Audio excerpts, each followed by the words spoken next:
یا ودودو جمعۃ المبارک کے دن 3 تسبیح کا ایک ایسا خاص عمل جو صرف جمعۃ المبارک کے دن صرف ایک بار کیا جاتا ہے۔ اور یا ودودو کا مطلب ہے بہت زیادہ پیار کرنے والا، بہت زیادہ محبت کرنے والا۔ اور بے شک جو بندہ یہ اسم مبارک پڑھتا ہے ہر کوئی اس سے محبت کرتا ہے۔ جس کے دل میں وہ محبت پیدا کرنا چاہتا ہے 3 تسبیح اس کے تصور سے پڑھنی ہے۔ طریقہ، ترتیب، سب کچھ میں بتا دیتا ہوں، وقت بھی کہ کس ٹائم آپ نے پڑھنا ہے۔ دیکھیں کچھ جیسے جمعۃ المبارک کا دن ہے نا، اس جمعۃ المبارک کے دن میں فضیلت اور عظمت ہے۔ اسی طرح کچھ خاص لمحات ہوتے ہیں، کچھ خاص وقت ہوتا ہے جس کی فضیلت بہت زیادہ ہوتی ہے۔ اب ہر ایک دن کی، ہر مہینے کی فضیلت ہے۔ جیسے آپ کو پتا ہے جمعۃ المبارک کے دن کو عید کا دن بھی کہا جاتا ہے۔ سب سے پہلا جمعہ نبی پاک صلی اللہ علیہ وسلم نے جس میں لوگوں کو جمع کیا وہ جمعہ کا وقت تھا۔ جب آپ مدینہ طیبہ تشریف لائے، کعبہ میں قیام کیا، وہیں آپ نے جمعہ تک قیام کیا، پھر مدینہ میں داخل ہوئے۔ تو یہ جمعۃ المبارک کی ایک کچھ وجوہات ہیں، اور یہ خاص دن اللہ تعالیٰ نے اپنے حبیب کے لیے رکھا تھا۔ اور دیکھیں یا ایھا الذین آمنوا اذا نودی للصلاۃ من یوم الجمعۃ، قرآن مجید کے اندر بھی جمعہ کا دن کا جو ہے وہ ذکر آیا ہے۔ اور اسی طرح مفسرین فرماتے ہیں کہ جمعہ کے دن نبی پاک صلی اللہ علیہ وسلم منبر پر خطبہ دے رہے تھے۔ اسی دوران داہیہ کلبی ملک شام کی تجارت سے آیا، اس نے طبلہ بجایا تاکہ لوگوں کو اس کے آنے کا علم ہو جائے۔ لوگ اس کی طرف چلے گئے اور مسجد میں صرف 12 آدمی رہ گئے۔ اس وقت یہ آیت نازل ہوئی، وَإِذَا رَأَوْا تِجَارَةً أَوْ لَهْوًا انفضوا إِلَيْهَا وَتَرَكُوكَ قَائِمًا، جب انہوں نے کچھ تجارت یا کھیل دیکھا اس کی طرف چل دیے اور تمہیں خطبہ میں کھڑا چھوڑ گئے۔ تو یہ جمعۃ المبارک کے دن کی فضیلت حدیث پاک میں بھی آئی ہے، اور جمعۃ المبارک کے دن کی فضیلت قرآن مجید میں بھی آئی ہے۔ 80 سال کے گناہ اس بندے کے معاف ہو جاتے ہیں جو شخص بھی جمعۃ المبارک کے دن 80 مرتبہ، حضور فرماتے ہیں، مجھ پر درود پاک پڑھتا ہے۔ اور یہ حدیث پاک بھی حضرت ابو درداء رضی اللہ تعالیٰ عنہ سے مروی ہے۔ آپ فرماتے ہیں جمعہ کے دن مجھ پر کثرت کے ساتھ درود پاک پڑھا کرو، کیونکہ یہ حاضری کا دن ہے جس میں فرشتے حاضر ہوتے ہیں۔ کوئی ایک بھی مجھ پر درود شریف پڑھے تو اس کا درود پاک پڑھنا مجھ پر پیش کیا جاتا ہے جب تک وہ بندہ درود پاک پڑھنے سے فارغ نہ ہو۔ اور جمعہ ہر بندہ مسلمان پر، ہر عاقل بالغ پر فرض ہے۔ اس لیے جمعۃ المبارک کے دن جمعہ کی ادائیگی کے بعد آپ اس عمل کو کر سکتے ہیں کسی بھی وقت۔ صرف اور صرف اس کی تعداد بالکل مختصر سی ہے۔ اس کے پڑھنے کا طریقہ یہ ہوگا کہ آپ نے صرف اور صرف اس عمل کو اس ترتیب کے ساتھ پڑھنا ہے کہ سب سے پہلے آپ نے 100 مرتبہ استغفر اللہ استغفر اللہ استغفر اللہ پڑھنا ہے۔ اپنے گناہوں کی اللہ سے پکی سچی توبہ کر لینی ہے، گناہوں کی بخشش طلب کر لینی ہے۔ استغفار پڑھنے کے بعد پھر آپ نے درود پاک پڑھنا ہے۔ اب ذرا سنتے جائیے گا، میں بالکل آسان لفظوں میں آپ کو ترتیب بتاؤں گا۔ صرف اتنا سا لفظ ہے، استغفر اللہ استغفر اللہ استغفر اللہ استغفر اللہ۔ اب اندازہ ہو جانا چاہیے اجر و ثواب جمعہ کا کتنا ہے۔ اور حضور فرماتے ہیں جس شخص نے جمعہ کے دن غسل کیا، اس کا یہ غسل کرنا اس کے گناہوں کا کفارہ بن جاتا ہے۔ اور جب وہ جمعہ پڑھنے کی غرض سے جامع مسجد کی طرف چلتا ہے تو اللہ تعالیٰ اسے ہر قدم کے بدلے 20 سال کی عبادت کا ثواب عطا فرماتا ہے۔ جب وہ جمعہ کی نماز پڑھتا ہے تو اسے 200 سال کے عمل کا ثواب دیا جاتا ہے۔ حضرت سعید بن مسیب رضی اللہ تعالیٰ عنہ بیان کرتے ہیں، آپ فرماتے ہیں میرے نزدیک نماز جمعہ ادا کرنا نفلی حج کرنے سے زیادہ پسندیدہ ہے۔ 4 حج۔ حضرت میسرہ روایت کرتے ہیں آپ نے فرمایا ایک مرتبہ مسلمانوں کے قبرستان کے پاس سے گزرا تو میں نے کہا اے قبر والو تم پر سلام ہو، تم ہم سے آگے جانے والے ہو اور ہم بھی تمہارے پیچھے آنے والے ہیں۔ اللہ تعالی ہم پر اور تم پر رحم فرمائے، ہمیں اور تمہیں بخش دے۔ وہ فرماتے ہیں کہ اسی دوران میں نے ایک قبر سے آواز سنی، ایک کہنے والا یہ کلمات کہہ رہا ہے، اے دنیا والو تمہارے لیے خوشخبری ہے کہ تم ہر مہینے 4 حج کرتے ہو۔ میں نے کہا ہم کیسے حج، اس طرح کیسے حج کرتے ہیں؟ اس نے کہا اس سے مراد جمعہ ہے کیا تم جانتے نہیں کہ جمعہ کا ثواب ایک مقبول حج کا ثواب ہے؟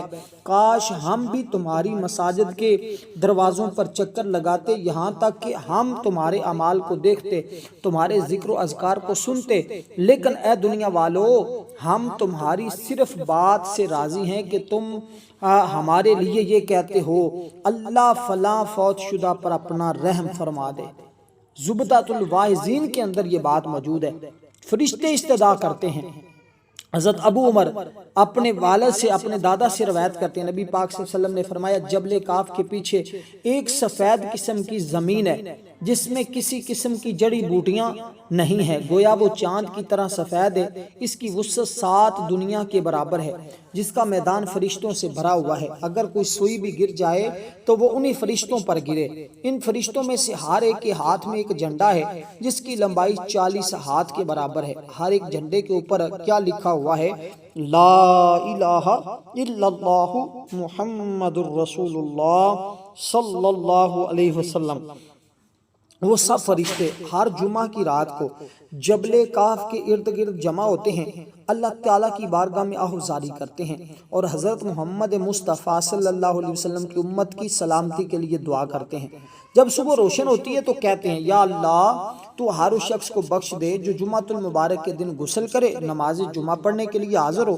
وہ فرشتے بلند آواز کے ساتھ رونا شروع کر دیتے ہیں۔ اللہ تعالیٰ فرماتا ہے میرے فرشتوں تم کیا چاہتے ہو؟ وہ عرض کرتے ہیں یا اللہ ہم یہ چاہتے ہیں کہ تو حضرت محمد صلی اللہ علیہ وسلم کی امت کو بخش دے۔ اللہ تعالیٰ کی طرف سے فرمان ہوتا ہے تحقیق میں نے ان سب کو بخش دیا۔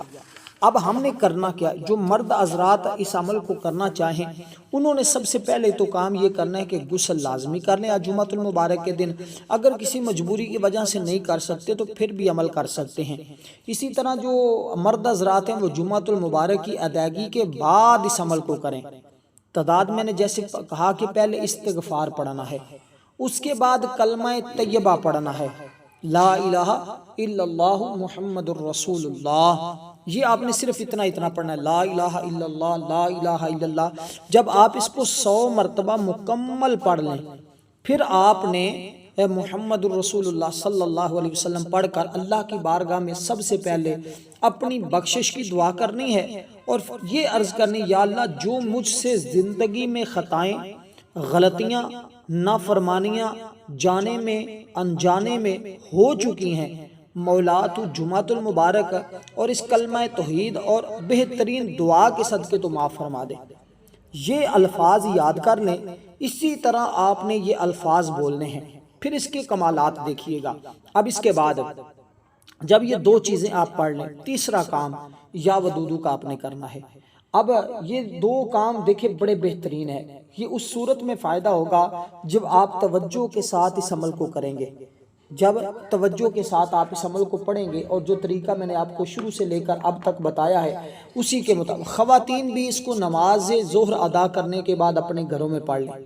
مرد حضرات جیسے میں نے کہا کہ وہ کہیں بھی پڑھ سکتے ہیں، مسجد میں بھی پڑھ سکتے ہیں، گھر میں بھی پڑھ سکتے ہیں، لیکن وہ جمعہ کی ادائیگی کے بعد، خواتین ظہر کی ادائیگی کے بعد، اور کوشش کریں کہ سارے لوگ غسل کرنے کے بعد اچھے پاک صاف ستھرے کپڑے پہن کر، جگہ بھی صاف ہو، پاک ہو، صاف ہو، ستھری ہو، اگر کوئی سفید کپڑا مل جائے تو نیچے بچھا کر اس کے اوپر بیٹھ کر پڑھیں، کوئی خوشبو مل جائے اچھی سی خوشبو کا استعمال کریں اور خوشبو لگا کر آپ جو ہے وہ اس عمل کو کریں۔ انشاءاللہ پھر اس کی بہاریں دیکھنا اور اس کے فیوز و برکات دیکھنا کہ کس قدر آپ کو ملتے ہیں۔ شاید آپ نے زندگی میں کمالات ایسے نہ دیکھیں جیسے اس عمل کے ذریعے آپ کو ملنے والے ہیں۔ اسی طرح آپ مثال کے طور پہ اپنے کسی بھائی کے دل میں محبت پیدا کرنا چاہتے ہیں، بعض اوقات 2 بھائیوں کے درمیان بھی لڑائی جھگڑے ہو جاتے ہیں، میاں بیوی کے درمیان بھی لڑائی جھگڑے ہو جاتے ہیں، والدین اور اولاد کے درمیان بھی ایسی نچاکیاں ہو جاتی ہیں۔ دنیا میں اسی طرح کسی کے ہاں بندہ ملازمت کرتا ہو تو اس کے ہاں بھی ایسا سسٹم ہو جاتا ہے کہ لوگ مخالف ہو جاتے ہیں۔ اسی طرح قائرین، اللہ تعالیٰ نے انسان کو پیدا فرمانے کے ساتھ اس کی آسانی کے لیے بے شمار چیزیں مرتب کی ہیں۔ ان چیزوں میں سے اللہ تعالیٰ نے ایک اپنا ذکر ہمیں عنایت کیا ہے۔ جو شخص اللہ تعالیٰ کی ذات کا ذکر کرتا ہے اس سے ڈرتا رہتا ہے، وہ کبھی بھی کمزور نہیں ہوتا، اس کی زندگی بہت سارے مسائل خود بخود حل ہو جاتے ہیں۔ تو جو وظیفہ میں بتا رہا ہوں یہ یا ودودو کا اللہ تعالیٰ کا وہ صفاتی نام ہے جس کے پڑھنے سے بڑے سے بڑا سخت دل، بڑے سے بڑا سخت انسان، بڑے سے بڑا پتھر دل، بڑے سے بڑا نفرت والا دل بھی اس بندے کے ساتھ محبت کرنے لگ جاتا ہے جو بندہ اس اسم پاک کو پڑھتا ہے، کیونکہ وہ ذات بہت زیادہ شفقت کرنے والی ہے۔ ان اسماء کا ہر ایک اسم کی اپنی طاقت ہوتی ہے، ہر ایک اسم کا اپنا کمال ہوتا ہے۔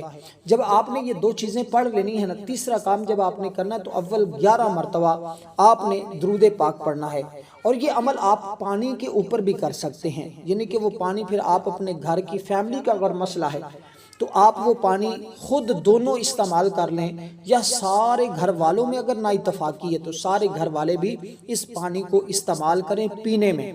انشاءاللہ یہ پانی پیتے ہی نفرتوں کا خاتمہ ہو جائے گا۔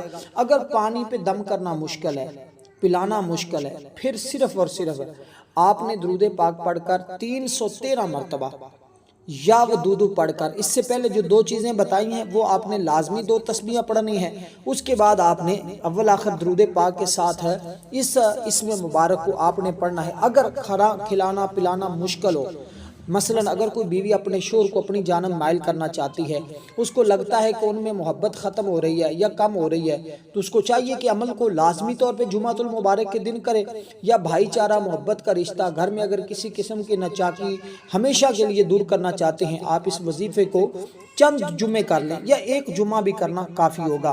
اب آپ نے اسی طرح اگر وہ آپ سے دور رہتا ہے لیکن یہ ناجائز محبت کے لیے کرنا حرام ہے، جو کرے گا وہ گناہگار بھی ہوگا اور اس کو سخت سزا بھی مل سکتی ہے اللہ کی طرف سے، وہ عذاب کا مرتکب بھی ہو سکتا ہے۔ صرف جائز رشتوں کے لیے آپ اس کو اتنی تعداد میں پڑھیں اور اپنے شوہر کی تصور سے پڑھیں، انشاءاللہ اللہ تعالیٰ نے چاہا تو ضرور اس کے دل میں محبت پیدا ہوگی۔ والسلام ورحمۃ اللہ وبرکاتہ۔